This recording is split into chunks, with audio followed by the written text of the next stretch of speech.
Right out of the gate, we're dealing with a motion to revoke. That means the court is reconsidering whether this defendant should stay on probation or face full sentencing.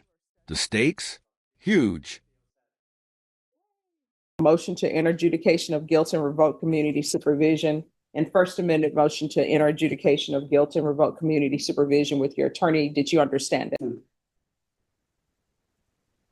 Hello, Mr. Hogen. All right, why is your daughter not with us?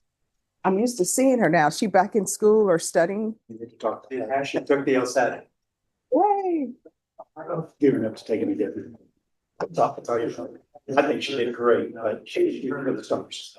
No, because do they still do that? I remember they said if you took the LSAT and then you did another one, then they would just average it. You can't just say they don't do that anymore. Oh, you can take it as many times as you want to. You can only take it 5 times. Oh, I'm not up. Notice how fast things move here. Even the defense sounds slightly behind. A motion to amend just dropped yesterday. In legal terms, that's like showing up to a game where the rules changed the night before. On the rules, but I know the rules have changed. I challenge all of us to take the LSAT again. It'll bring back memories. Bad memories, right? All right, so on this case, are we here on a motion to revoke? What are we here for? We are, Your Honor. We're here on a motion to revoke, and I believe the state filed a motion to amend the motion to revoke, and it was filed on September 29th. Yesterday. All right, just 1 second. Okay, there's nothing attached to this. He said that the DA's printer has lost ink and it was emailed to them. I'll accept. I'm fine with service by email. That's okay with me. Okay, all right, thank you. I wrote it on there too, Judge. Email to the best guy. All right, thank you. We're working on getting the ink restored. All right, thank you. Hard time for the county judge. All right, thank you. And then on Hogen, I don't have the motion to revoke file.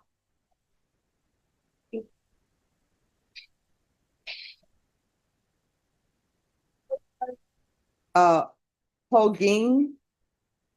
Ink should be printed up there. Right, all right.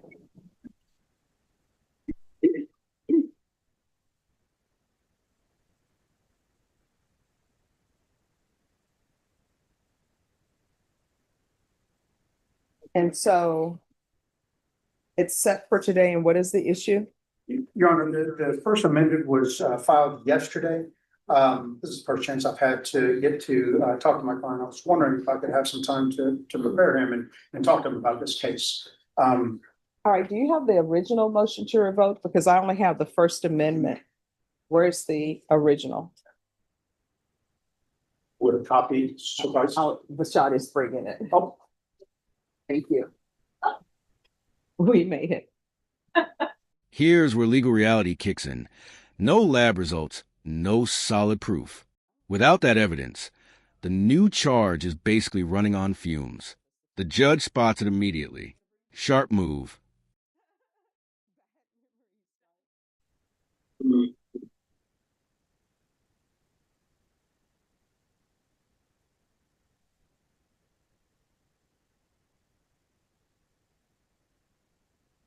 So the only thing that I see that's been added is a possession of a controlled substance. Yes, Your Honor, that's one of the new number 1. All right, do y'all have labs for that? We do not. It just occurred. Then labs, are y'all expecting to have those labs in 10 No, minutes? I told counsel there's no way we'll get those back anytime soon. So then the First Amendment really has no bearing because they're not going to be prepared to proceed on the violation of condition of number 1, possession of a controlled substance. So I don't know why it was added. They don't have any labs for that. They're not going to have labs for that. And it'll probably be 6 months or whatever before they get labs for that. So really the only thing that's going to be proceeded on is probably the original. revision. Yes.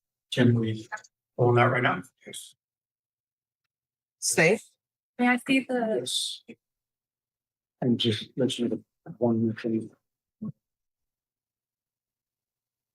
Sure, Your Honor, yeah. We, just so the court knows, on the original, the other new number 1, the evading, was dismissed by our office. So literally the only thing left is the number 2. Okay.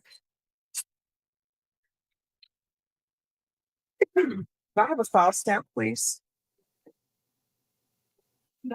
Yes.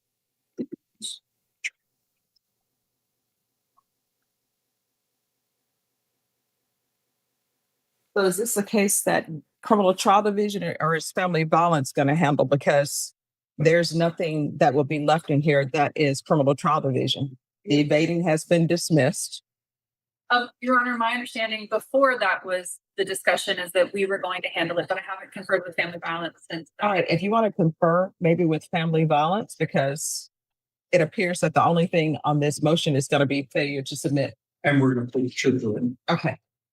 So I don't know if who's going to be making the recommendation on their side.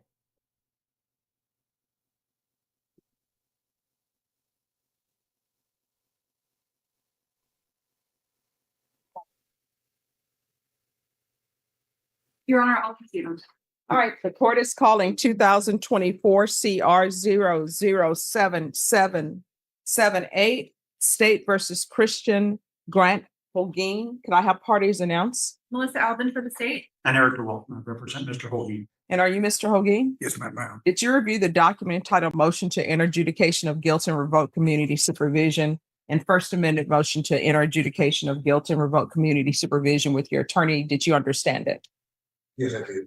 Are you the same Christian Grant Hogen who was placed on deferred adjudication in 2024 CR 0077778 for the offense of assault family household member impeding breath or circulation on October 31st, 2024 for a period of 6 years? Is that you? Yes, ma'am. All right, state. You can proceed on number 2, Your Honor. On or about the 15th day of August 2025 in Bexar County, Texas, the defendant Christian Grant Hogen did then and there fail to submit to drug testing. This is a gut check moment. When the judge spells out exactly what pleading true means, 10 years on the line, and the defendant calmly says, "Yes, ma'am." That's not just a formality, it's a gamble. As directed by the supervision officer in violation of condition number 2. How do you plead to that, true or not true? True, Your Honor. State. We'll waive the rest, Your Honor. Any objections to the waivers? Mhm. Did you understand by pleading true to violation of condition number 2, the court could find it true, grant the motion, find you guilty, sentence you up to 10 years in prison and up to $10,000 fine? May I speak on that? No, my question is, do you understand Yes, that? ma'am, I do. Knowing that, do you still wish to plead true to violation of condition number 2? Court will find violation of condition number 2 true. Is there a proposed agreement? My understanding is there is not, Your Honor. The state is recommending that we follow the probation department's recommendation, which is to have the defendant submit to SATIF, withdraw the MTR and alter and amend his conditions for SATIF. All right, so the MTR can no longer be withdrawn because he's Oh, already played. That's right, Your So- Honor. I apologize. No But, problem. That's what we would recommend, is that he go to SATIF. All right, so defense, what are you requesting? Your Honor, exactly that. I just spoke to my client. He was under the understanding that he had a possession of drug paraphernalia when he did complete SATIF and does have a full-time job and understands he's going open to the court. He missed this one drug test because he couldn't get there on time. He has drug tested before and they've all come out negative. This is his first MTR. He seems to be doing very well on the deferred adjudication. He understands he's up in front of you with the full range of punishment and kind of going open to the court. But wanted to address the court and ask that if he could have a less structured modality that he could continue to work. All right. Yes. Before you address me, any objection? I haven't opened it yet, but any objection to the court reviewing the court summary? All right. Next. Or do you? Oh, yes, they emailed me. Okay. I receive it by email, but I don't open it until parties have no objection.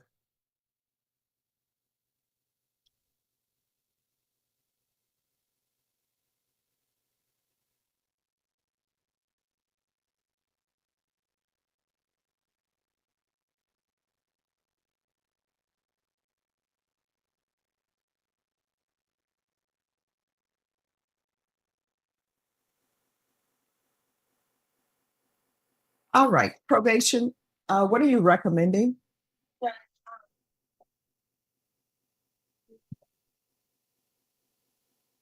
The recommendation is for residential treatment at SATIF followed by the aftercare and continued on the ISD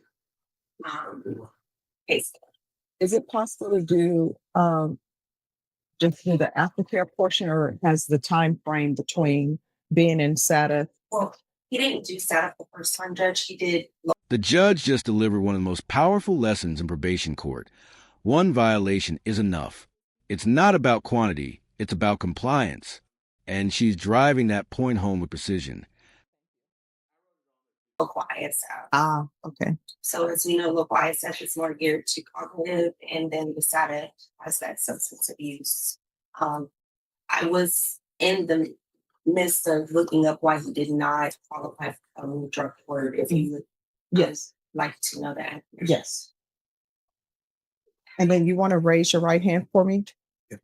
Do you solemnly swear and affirm the testimony you give will be the truth and nothing but the truth, so help you God? I do. All right, you can lower your hand, state your name for the record. My name is Christian Grant Hogen. All right, so it appears there's something you wanted me to Yeah. hear. Did you want him to speak to me, counsel? That's his intention. It's your intention to address the court, Yeah, correct? no, Yes. I just want to let you know, ma'am, I understand this, what they're recommending. I just feel like, and you've been fair since I've been in your courtroom, ma'am. I already completed ISF, which, is. So here's the thing. Let's get to the crux of the problem. Yes, The ma'am. problem is you didn't report for your UA. Why? One time, ma'am, I was No, there. no, no. Let's not do the one time. Well, Because one time is enough. Wait. And just like that, the twist. The judge offers mercy, but with strings attached. GPS monitoring and intensive supervision. She's saying, I'm giving you one last shot. Don't blow it. This is courtroom tension at its best. We have to speak one at a time. And so let me explain something to you. So don't tell me it was only one time. And the reason why I tell you not to tell me that is because those are conditions of your probation. One time for anything is enough for you to be revoked and sent to prison. So don't say it was just one time, because that's making excuses, right? Just tell me, why didn't you report? Well, when I first got out, ma'am, I'm gonna get to that. I was doing well. I was remodeling homes with my brother, and I was always in contact with my probation officer, and I had just lost my efficiency, ma'am, and so being in the streets, having my things stolen, lost the storage, and so and these are not excuses, ma'am, these are the truth. I had trouble with cell phone, and I always made sure I emailed when I didn't call her, and so fast forward to the motion to revoke. I had just over there, I want to say 7 days prior to the motion to revoke, because I hadn't been able to speak to her, and that's the reason why I missed it, because I'm having to deal with wanting to get shelter, and I was living in Fishing, and I went to the hotel, and it was just hard, ma'am, and that's just all I can tell you. Here's the thing. I'm going to give you a choice. These are your choices. There's no other choice, right? Here's your choice. I can revoke you, and I will sentence you to 2 years in the prison. That's one choice. Or either your second choice, I will continue you on probation. And what I'm going to do is it's going to be an intensive supervision. And I'm going to start you off with GPS. And that will be partial GPS for employment only. Those are your two choices. There are no other choices. Do you need to discuss that with your attorney? No, ma'am. Could you please waive the fees on the GPS? Yes. Yes, ma'am. I can do it. I can do it, ma'am. All right, Ms. Abrams, Thanks. I'm going to deny the motion, alter and amend conditions to include partial GPS for employment only, waive fees, and intensive supervision with probation and intensive outpatient treatment with probation. Yes, sir. Is there anything else? Nothing on the speaker. Ms. Abrams, is there anything else?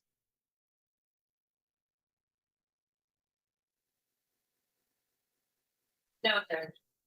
Anything else you need from the court to be successful? You don't know everything is worth. You're welcome. Anything else? Can I just clarify, he's on deferred adjudication, correct? Yes. All right, thank you. Judge, thank you for all your consideration. You're welcome. Appreciate You're it. welcome.